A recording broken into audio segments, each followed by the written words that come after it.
Hi everyone, Murakumo here, or TZ Murakumo on various accounts. If you see that, TZ just stands for Tekken Zaibatsu, which was the old English language site for information and forums and exchange for Tekken things back in the day. And today I'm making a short video. I was hoping to produce something more professionally, but I was working a 24-hour shift yesterday. I just got back, and Nvidia hadn't been recording some of my stuff properly. Only about a quarter of what I was trying to capture turned into videos. So I'm just going to do a quick video with you live today. And I've been asked to do this because some people I know are having a tournament I couldn't make it to today. And they have an intermission and they wanted something to play during it. And also, they wanted to do me a favor. I've been around for a long time. It had been some years, about 4 or 5 years since my last video, I think, because I didn't like Tekken 7 all that much. But I'm really excited for 8 so far. And I've always kind of been like the mechanic scientist, I guess, like the guy labbing and trying to create new tech, specifically with Lee in most cases. So today I'm going to show you a little bit about the system and how to apply that and some things that I've found so far in Tekken 8. Specifically, because time is limited and I tend to be long-winded, we're going to be looking at the wake-up system today. So I'm going to cover and review it, which will help new people understand the ways that you can wake up. And then I'm going to look at how we can apply that with Lee and how we can test things and how that'll work into our game. So the first thing to go over, we're in practice mode, is how we can check things when opponents are getting up from the ground. So we have two things here, ground technique and wake up. The first thing we're going to look at is wake up. So this is when they're fully grounded. They have some options. They could stand up, and in this case, they're just holding up to stand up. In many cases, this is the quickest way that they can recover. So we have some situations, like here, where I get the ground hit when he has that little stun when I stomp on him. And we can test the quickest way he can wake up is holding up. And I found that can technically be guaranteed, but it's almost a just frame input because we can't buffer it. And if they do block it, whoops, let's see what I am on block. I'm minus 17, so he's going to launch me. So that's not something I feel confident trying to use in real match so far. So I'm probably about 2% on hitting it. So more likely than not, I'll just die by trying that. But using the practice mode, I was able to confirm if done with perfect timing, I can actually hit that kick before he can get off the ground. And this is how we can kind of test some of the other things. So some people found, for example, some other members of the Lee Cord, that if they try starting the spring kick, they're airborne very quickly, and they don't get that same little stun on the ground there. So we can't get our up back left kick guaranteed in this case. Right? So if they keep mashing spring kick, the first time it prevents them from getting that kind of ground stun. And then the second time it's just happening really quickly there. So if we don't see that stun, we might think, okay, I want to block. I'm minus 11 there, but it's actually moving back a little bit. So, I could get some things from that, like this, or acid rain, or the other thing that I could do is just stay closer to neutral block. Look at that, minus 19. So I'm going to get a free combo off of that pretty easily. So it might not be the best thing for them to do, but at least that first press will keep them from getting hit by the up back 3 guaranteed. So let's show. Now I want him to try and stand up. And I don't think I'm going to be able to get the up back 3. He'll probably block it. Yep, so he'll be able to stand, block, and punish. And I'm minus 13 there. So we can go through in our different situations and try and find different ways that they can wake up. So the ways they can wake up, they can just stand up with up. they can hold back to wake up backwards. And the advantage is this puts more space between Lee and the opponent. The advantage for the opponent, that is. The drawback is it can be hit for a little bit into that. So it has more period that it can be hit than just holding up.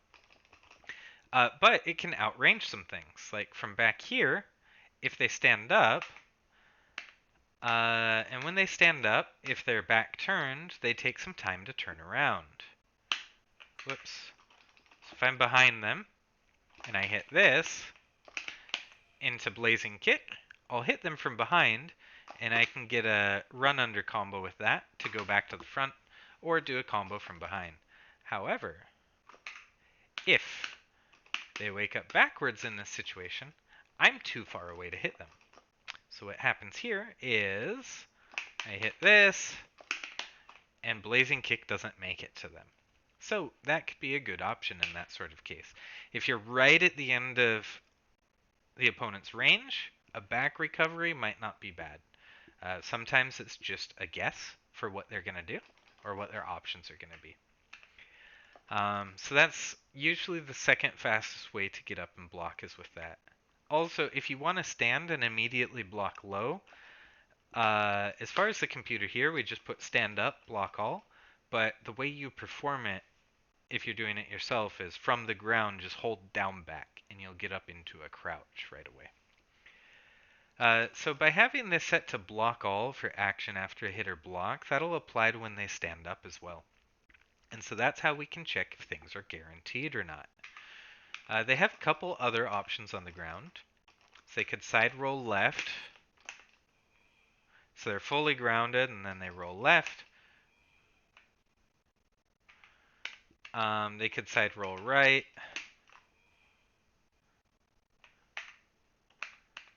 These are not usually used super often, especially now, because we used to have, from this position, the kick would sweep them and then we get a full juggle, but I don't think that's true anymore. I think the kicks, the wake up kicks don't knock down. They could wake up with a mid kick. So one thing to note is the mid kick is very linear. Oops, I need to step a little later. Oh, really? Maybe that's just when they're face away. Oh, there we go. It's just my timing.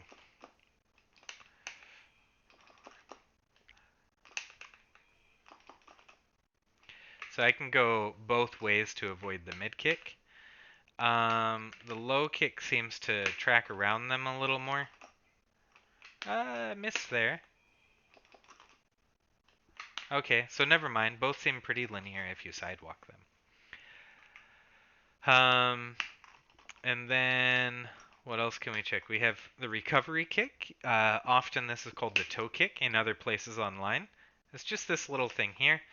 If I get hit by it, I have advantage, +3, but he's really far away. So that only really matters if they're at the wall. If they do that and there's sandwich between me and the wall, I can get some advantage.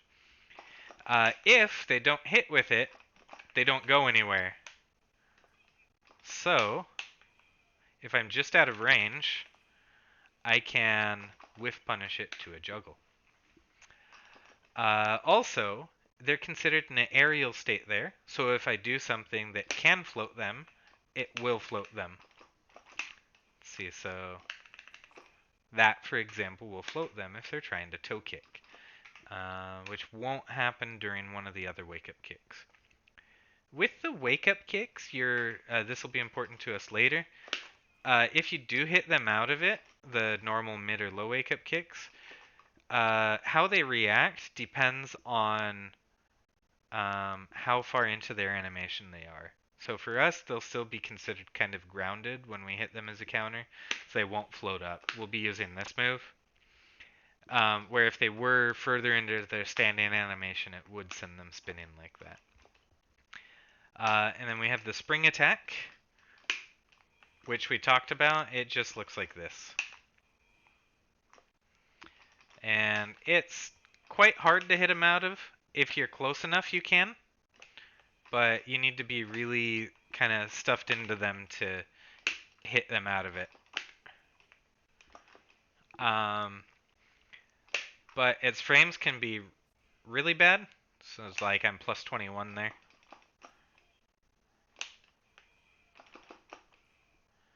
Yep, plus 21. Uh, if he kind of hits me at just the tip range, then it's not as bad. I think I saw down to like minus 11 earlier, something like that.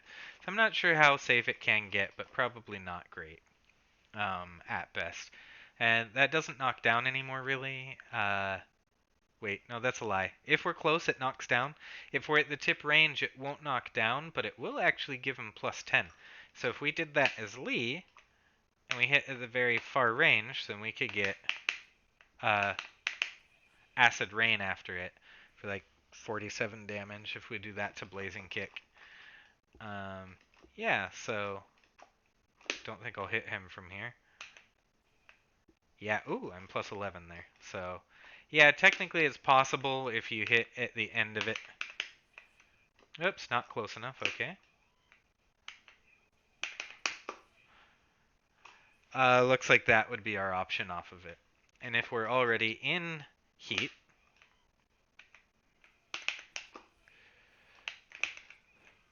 then we can get some more stuff off of it.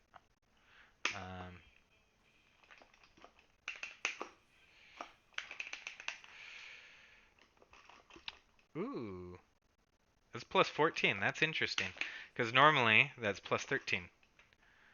Is that a counter hit property? No, still plus 13. So just in that weird wake up situation. And that was because he was trying to like get up with the spring kick there, which is not what he would normally do in that situation. But anyhow, so now that we've seen those basic ways they can get up, let's take a look at ground technique. So ground technique precedes wake up. Ground technique is when they're hitting the ground, when they're coming down from the air, like in a juggle and things like that. So we have ukemi, which is a term used in judo and things like that, or aikido. Uh, Often in English, it's just called tech roll, and it's hitting the buttons as you come down, landing on the ground. So if you hit one way, you'll go left, or hold down and hit the punches as you hit the ground, you'll go left. Or not left, but towards the screen, so it depends on which side you're on. And if you just hit left or right punch as you're hitting the ground, you'll go up, so in this case to his right. So we can set that to check certain things.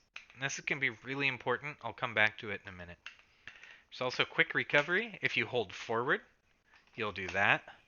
See what it is on block, if I can even get close enough without getting hit.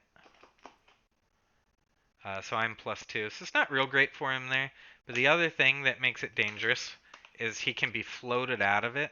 So I wouldn't use it that much. Occasionally, if people are running in and trying to mix up in your face, it might be okay. But the risk reward is not great because if you hit it, I'm only minus 3. It does some damage to me, but it doesn't really give you much. And if you do get floated out of it or you miss it, okay, so that. So it is punishable, right? It's whiff punishable, or it's floatable. Whoops. So yeah. So I just feel the risk reward on that isn't good. I really wouldn't recommend using that too much. But it might be something just to check your opponents every once in a while. There's quick roll back, which is just holding back. Which goes like that. Yeah, you can still do that with that too. So it does take a while to be able to block though. But the hit is considered grounded still, basically. It's like a low wall hit or just as you're grounding hit.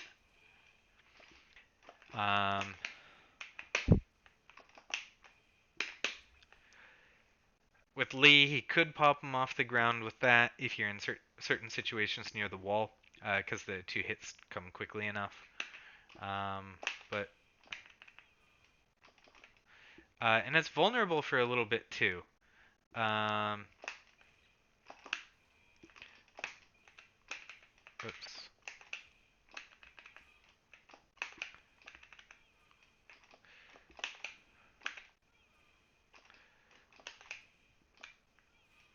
So there's like just a little sweet spot here where they'll be standing, I think, but not be able to block. But it seems like it's a very, very small range of frames. So part of the reason that Ukemi is really important is so this is another system we'll talk about just briefly, but it's called momentum, or I guess I named it that and it stuck. So we've had it for since Tekken 4 anyway.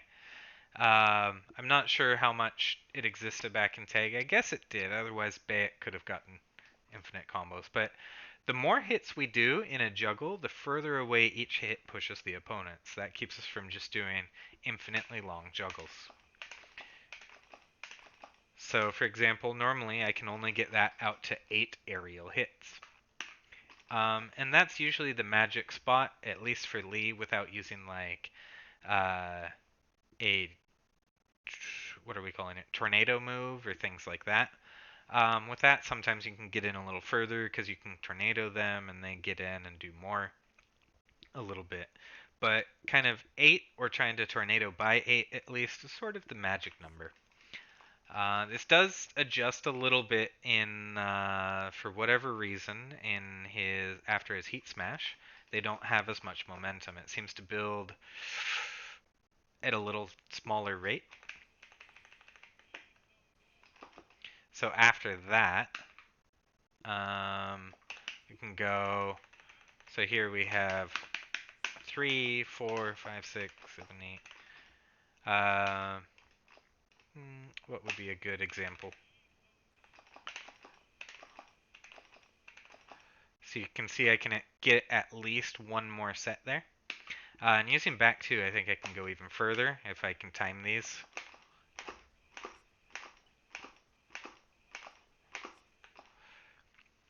Yeah, so you can keep going quite a long way like that. Oh, that wasn't just the heat burst though. So that was right, because that was up to hit 8. Sorry, I had the wrong one. It's after his forward forward 3 into his heat dash. So when you do this, now they have much less momentum than normal.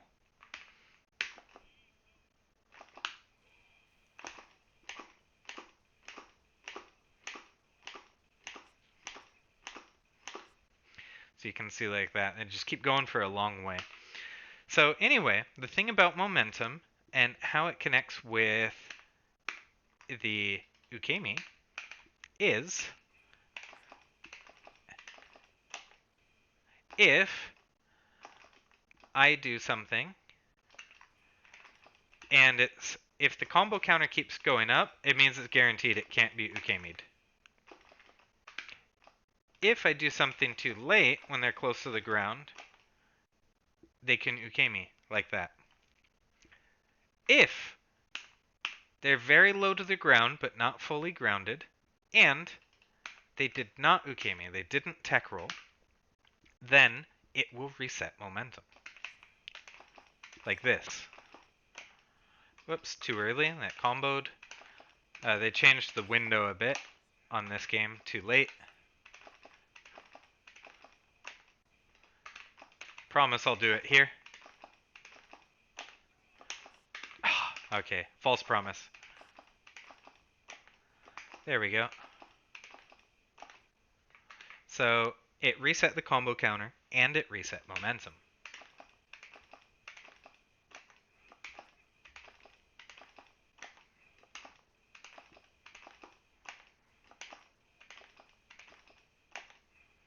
This is not an infinite combo. It can be Ukemi'd. So this is one of the reasons why it is very important to tech roll and to be aware of it as a wake up option. Because if you don't do it then they can do that to you and reset momentum and get really long or near infinite combos.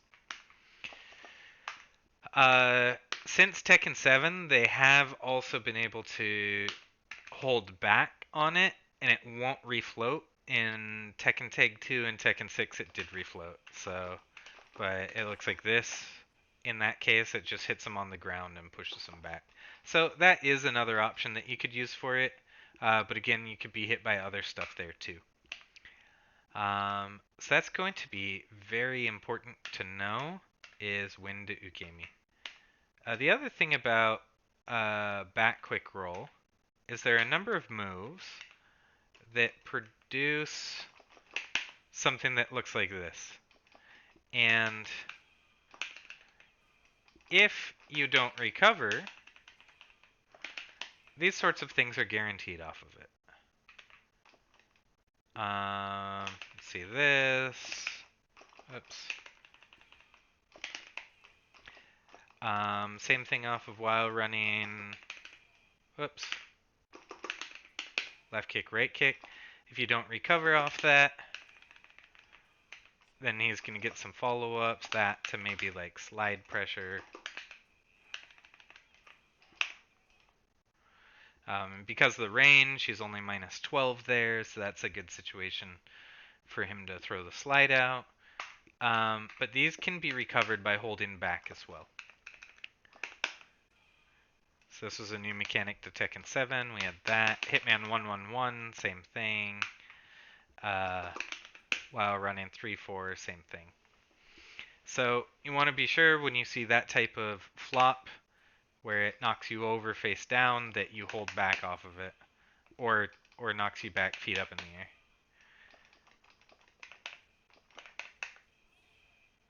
Same thing there, or there. You want to hold back on all of those. If you don't, then the opponent gets some follow-up damage.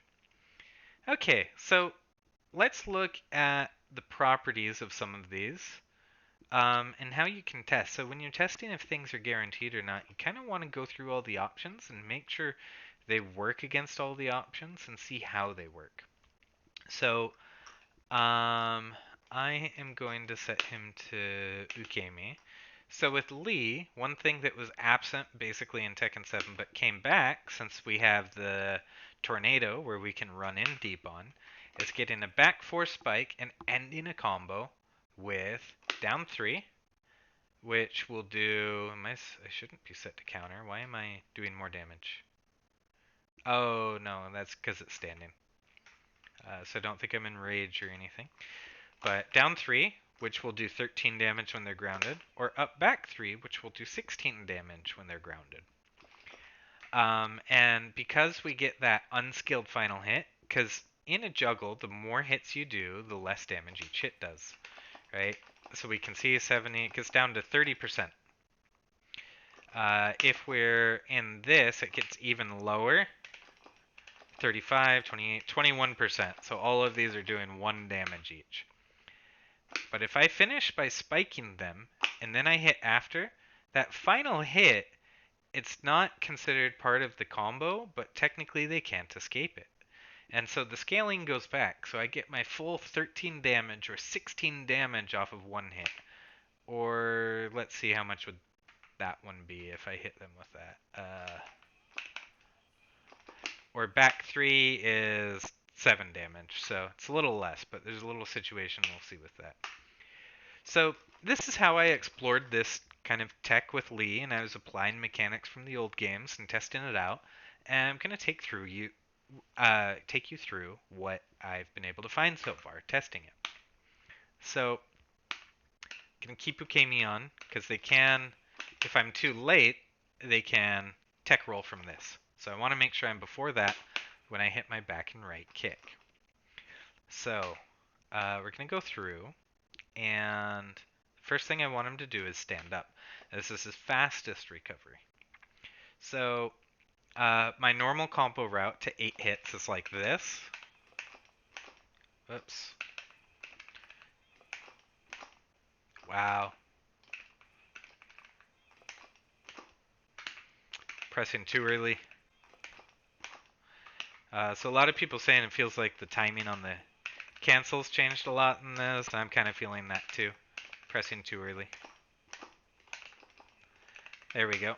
So that's going to be the normal combo route, 57 damage. But just for the sake of testing, I'm going to do basically just this. Um, because that will, or I'll do this one here. So that'll allow me to pretty quickly and consistently test through these. So if I go from the front, just straight in, I can get back 4, down 3. He can't get up. I get 13 damage on my final low. And this is 6 at the 30% scaling. So I get 6 and 13, 19 damage off the finish. That's important because without that, I think our max damage is this one. So we go from 38 to 48, so 10 damage. Oh, I think we can do a little more with while running 3-4. So 49, so 11 damage on that finisher. So 11 damage on that versus back 4 down 3 is 19 damage. So that's a nice chunk. That's an extra 8 damage there. So let's try back 4 up back 3.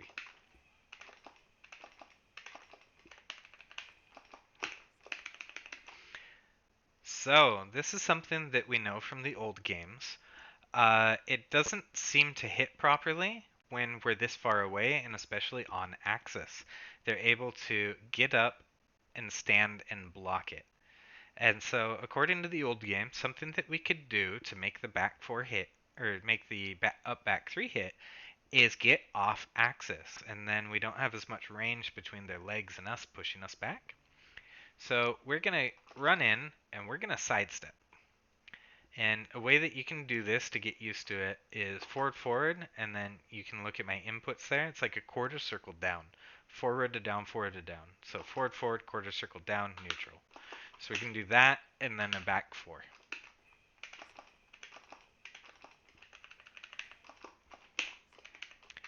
Oh, a little too slow there, so he could ukemi.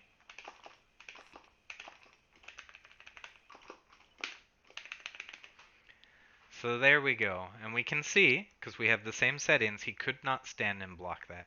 He was holding up, but it hit him. So we get 16 damage on that, compared to 13 damage on this. Back 4 is 6, so 6 and 16, we get 22 damage off of that, compared to 11 otherwise. So we're getting like double the damage on the finishers. So let's make sure that works versus wake up backwards. So we'll see our normal back 4 down 3. That works.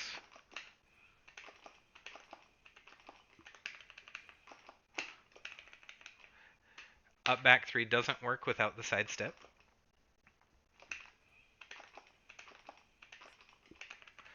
Maybe if they get really low there.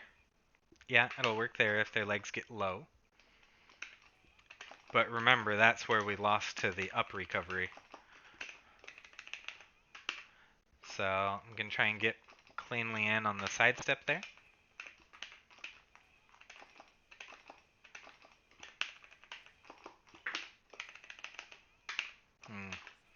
Not getting in far enough. There we go. So with that run and that angle, I can get it to hit versus both up recovery and back recovery, which are their two main types. I'm going to test some of the other options. Front roll? What even? Oh, sorry, set to ukemi. So after the spike.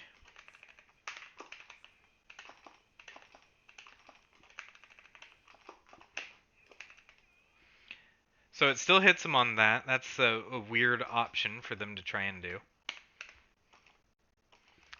They can side roll left and right. So we're going to see this. Versus down 3 doesn't work.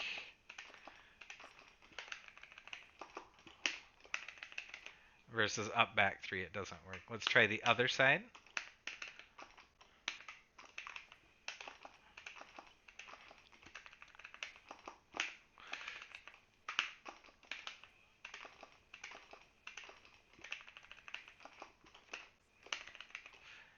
Yep, so that still gets hit too. So when you're checking if something's guaranteed against all situations, this is where you can kind of go through those options. And sometimes you find like 50-50 things where one thing loses to one option, but something else punishes it even more strongly.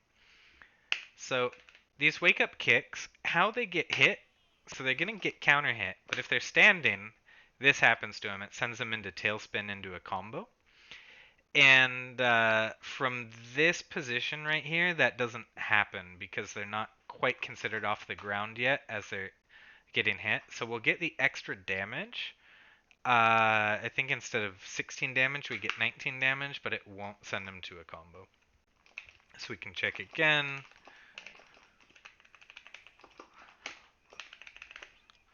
So that's what happens to them there. So we get an extra 3 damage. It stuffs their kick, but that's all we get. And so we can check that with the low kick too.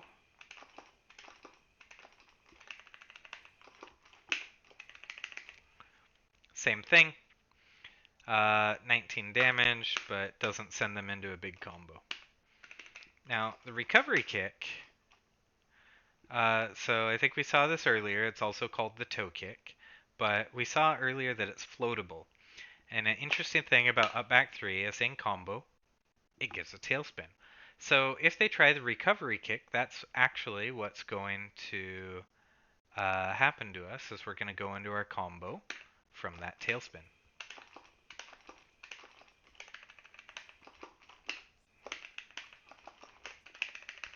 Whoops.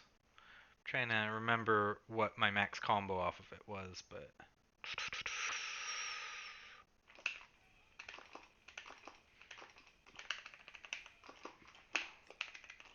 oops, too slow.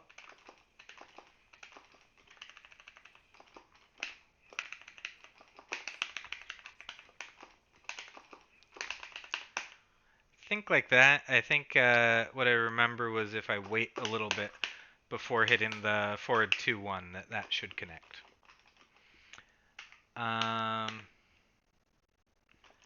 And then the downfall of up back 3.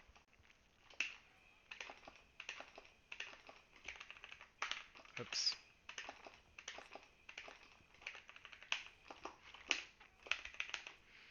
It loses to spring kick. We get knocked down. He doesn't get any follow-ups from it there. So this side is actually better because if we go sidestep left before back 4, he'll hit where it's plus 10, and he'll get some damage because they'll get some follow-ups there probably, or plus 11. So it depends on the character and what they get. It's not the end of the world, but certainly it kind of sucks to have that stuffing our option. Oh, there we go. So he's plus 10 there. We didn't get deep enough.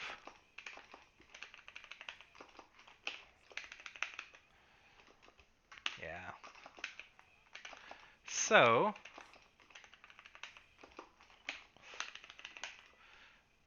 or we can get floated like that. So, we take less damage when we get floated too. But then he has more frame pressure and stuff like that. So what do we do? So up back 3 is guaranteed against everything but the spring kick there. We have a couple options. So first of all, we saw how horrible the frames on spring kick were. So if we can really predict it, we can just get a free combo on it. So we go.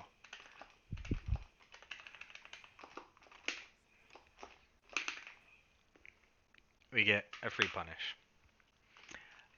We could also keep walking towards the back. So for example, as long as we get to a 90, then 4-3-3 pushes us more towards their back, and it guarantees a blazing kick afterwards.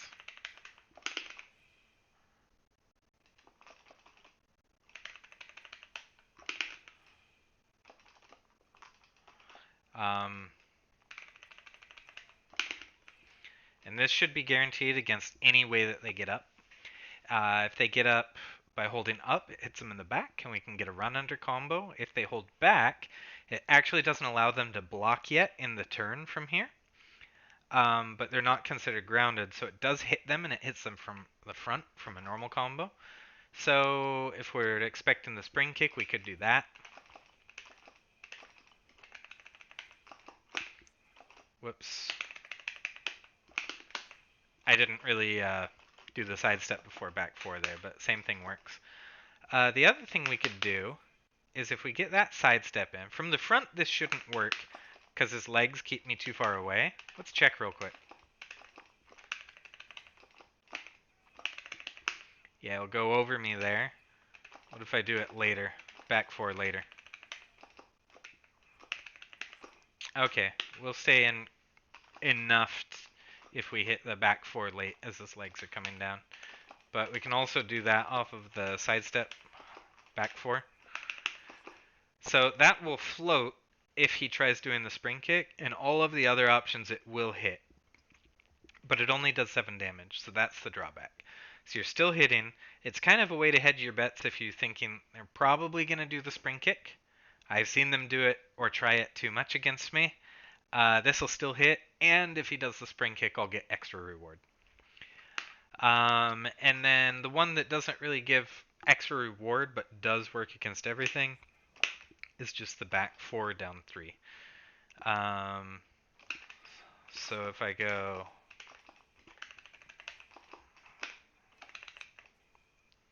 So I don't want to go to the side actually on this. What I want to do is stay in the front and let the legs drop.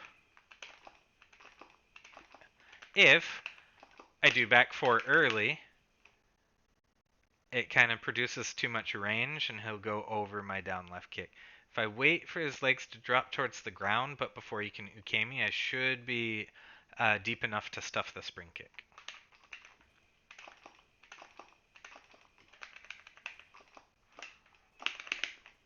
Oops, not late enough.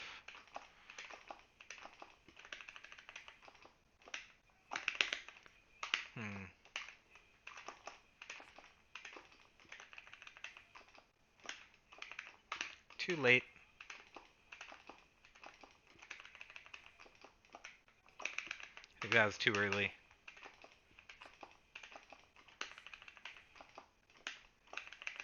There we go. So there's like a... I think it still does work with the sidestep as well, but you need to hit just before they can do the ukemi. It'll keep them close enough to you that the down 3 will stuff the spring kick in that case. So with the right timing, this is the highest damage option that's completely guaranteed against everything they can do. Unless they're like Elisa, for example. She can do her little fly recovery thing. So there are sometimes some special instances, but most characters that should be guaranteed. So knowing what we know about the wake up and how we can test it gives us the tools to figure out what we can get guaranteed or not. And this is really important also because certain combos and juggles you're going to have high scaling on. So let me check when I go into the heat burst. I forget if my scaling's the same.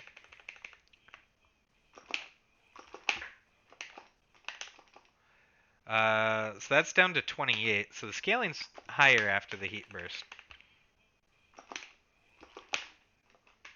Too slow.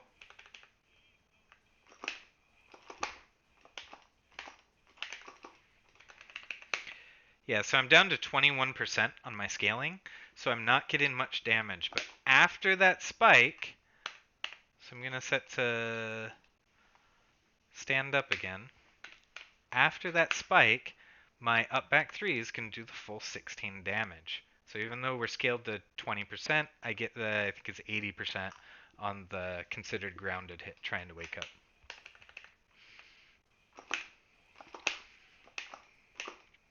Oops.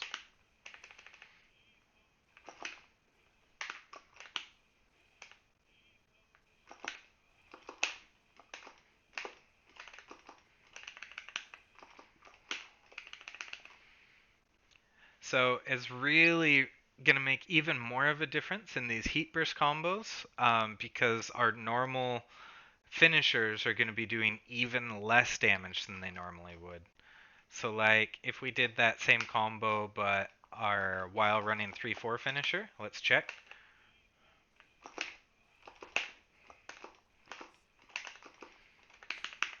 Okay, 74 to 80. So it only does 6 damage for that. Whereas if I do my other one, let's see how much this does in there again at the 21.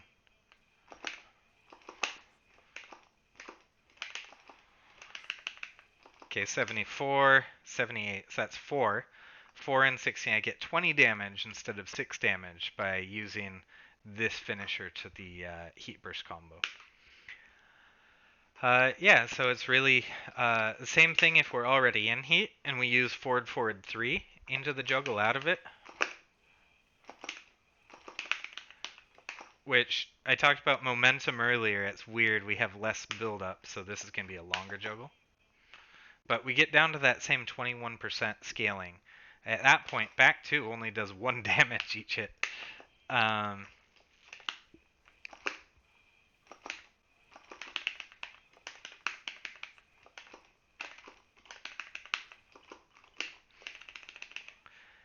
yeah, so it's really important at the end of that to get the back 4 to a grounded hit because we're doing so little damage on anything else that's really how we're going to want to finish there.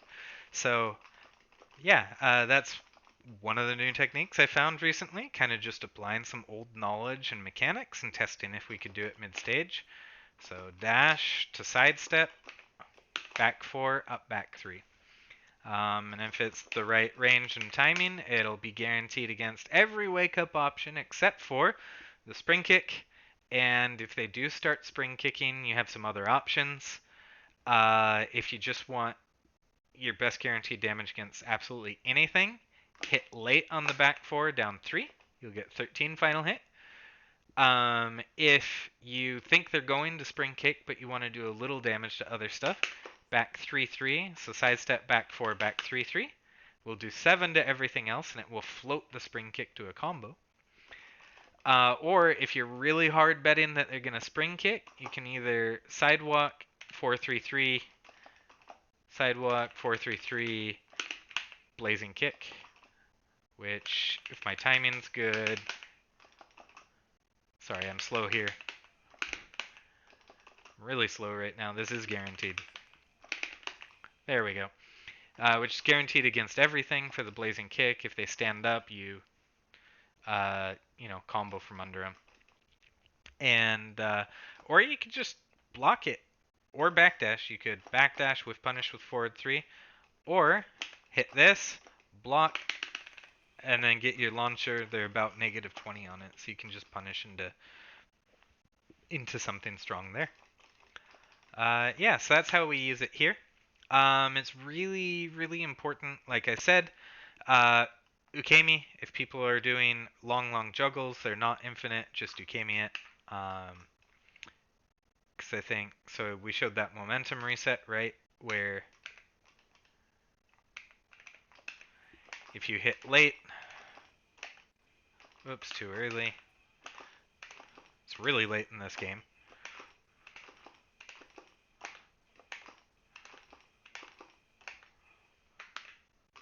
Okay, so that's important to do the tech roll or Ukemi so that you don't keep getting hit by that.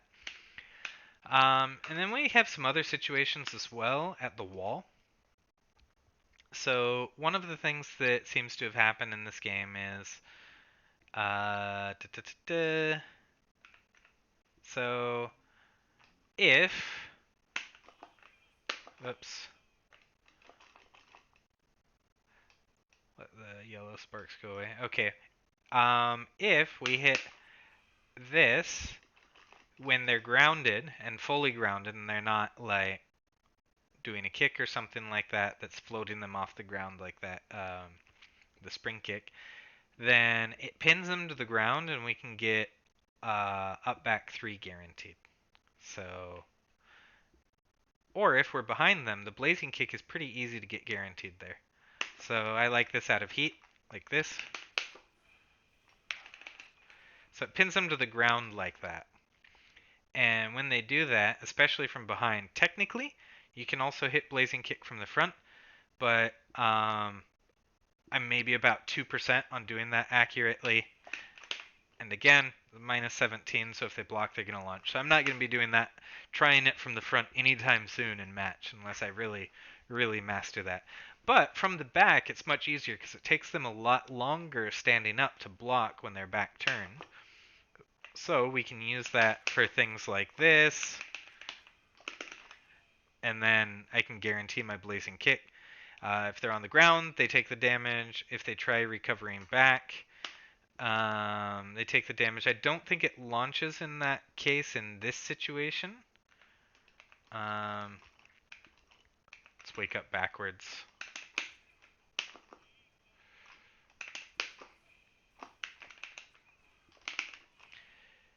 Yeah, so they're still considered grounded there. They're not going to get launched, but it does still hit them.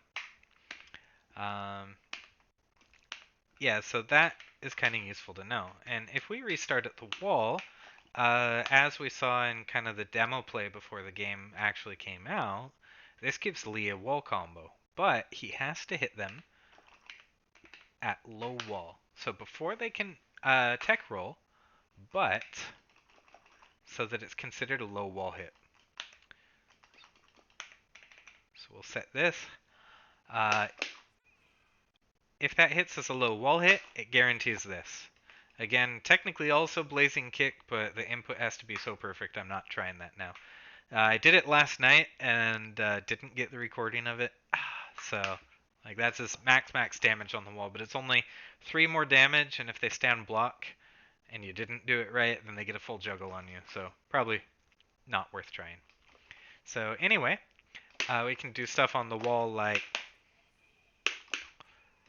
So that was a little too late. He could tech roll. There we go. And I have him to stand up, so that was right. That was the right version. If I do it too early...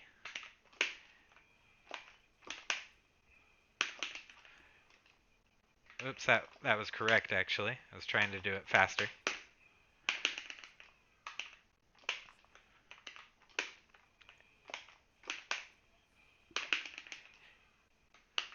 I'm trying to do it faster, and I'm getting better timing, unfortunately.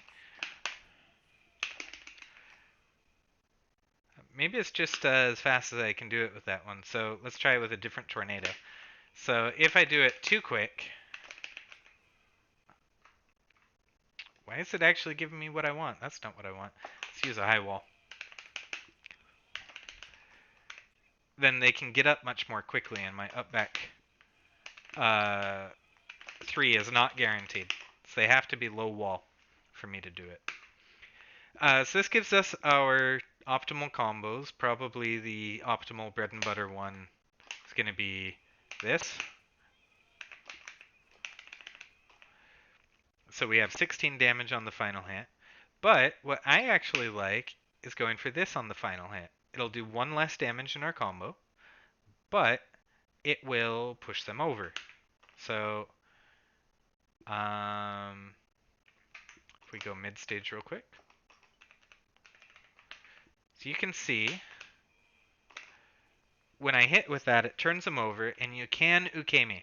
So I've seen people say like, oh, here's a trap, and then it leads to like a bajillion damage with Leroy, and they die, and this is all guaranteed. It's not. If you take this hit on the ground, you can always ukemi when you take a ground hit. Sometimes you'll be in a situation where you can't ukemi as you hit the ground. You're just put fully grounded or spiked. But if you don't try waking up, if you just take the hit on the ground, then you can ukemi as it hits. So here, ukemi as it hits. But you'll notice that ukemi is not as far. It's not a very far hit.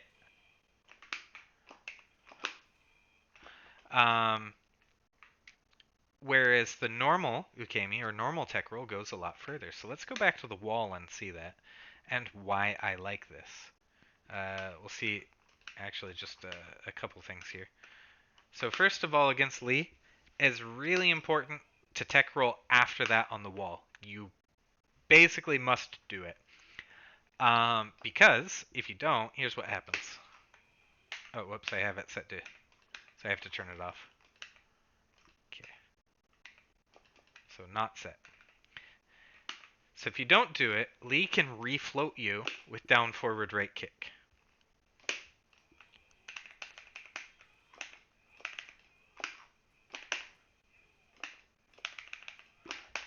Whoops. Messing up my sets.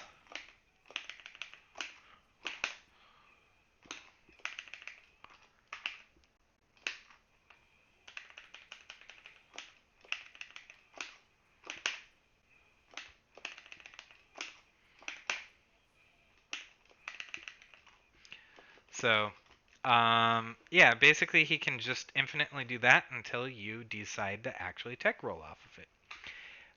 If you do tech roll, then you get this. Oops, as early there.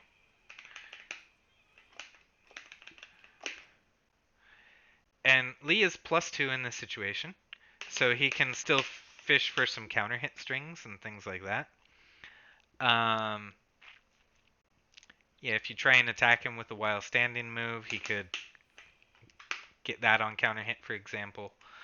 But you'll notice how far away from the wall you were.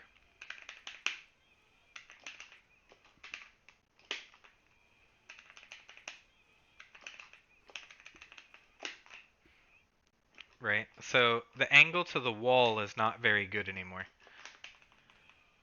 Lee can't even quite get his wall splat there. And if I want to try for more pressure, I really like feather landing for pressure because it forces crouch. It's +8 on hit, and on block it's +4 for us. So we still have a lot more we can do with that. But I can't do that if I do up back 3. Right? So we get this. Whoops, too fast. Okay.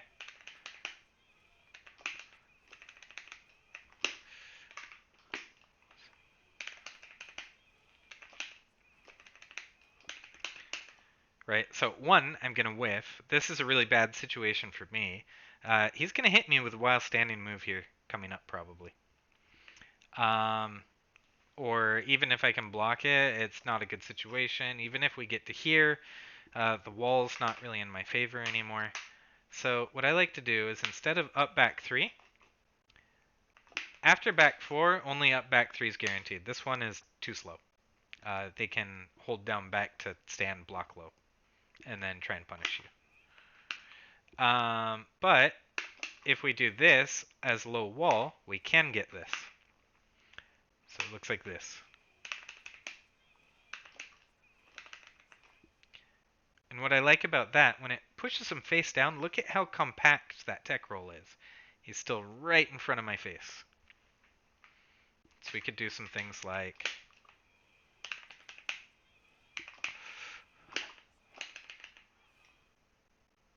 Okay, so he comes up and basically he's not going to be so far out of the way that he can just dodge that. He is going to pretty much commit to coming up and having to block. And so that helps with, it does a little bit of chip damage, and it helps with some wall pressure and things like that. So that's going to be really useful. Yeah, so I like that so far. Be sure to basically tech up when you're at the wall. There are some other situations. I saw one from a clip by GM holding up. I think some other people were testing the same thing before. But pretty much if they try standing up after back 4, you can also do this to re-wall them. So like here. But the thing to notice right there is when that happens, the tailspin doesn't reset when they weren't able to recover back up. So it doesn't tailspin them back up the wall. So our best finish from it is either going to be one of those spikes back to something else. I could spike and try and do the same mix-up again, or I could do this off of it to my options, or I could just finish with guaranteed damage with that. Actually, they're already one hit into wall slump, so I just want to use that. So slump is kind of like momentum for walls. The more hits you do, the faster they go down the wall, but low wall hits don't count where they're just at the ground. And high wall hits, before their feet touch the ground, also don't count towards slump. But when we do this, the first one picks them back up. The second one is a wall hit, and the third kind of tornadoes them up. I'm not sure it's technically tornado, but we end up one hit into slump that way, so we get this. So if we try and do all those hits, we don't get it, but we can get a single forward 4-3 because the one hit slump has been spent already. So here, they try to stand. Whoops, need just two.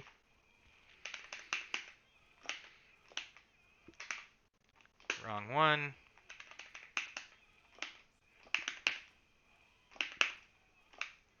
So we could get that. So we had 26 and 13. Or we could go like this.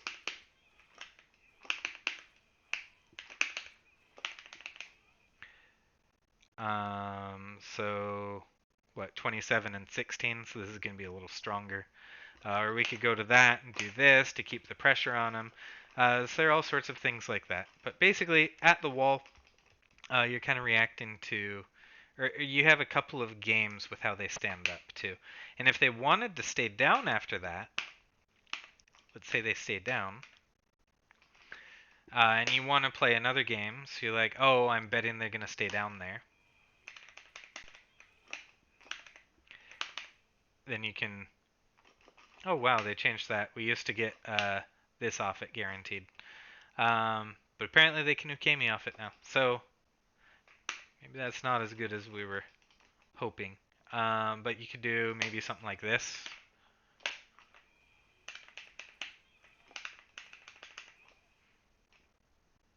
And then try and keep pressure on them as they come up. And yeah, so anyway, that was my rundown for today. And I hope it helped. I'm going to upload this soon. Please have a wonderful day. Enjoy your Tekken 8. And if you're interested in Lee, please look forward to the content that I will be putting out. Follow, comment, like, subscribe, and see you around.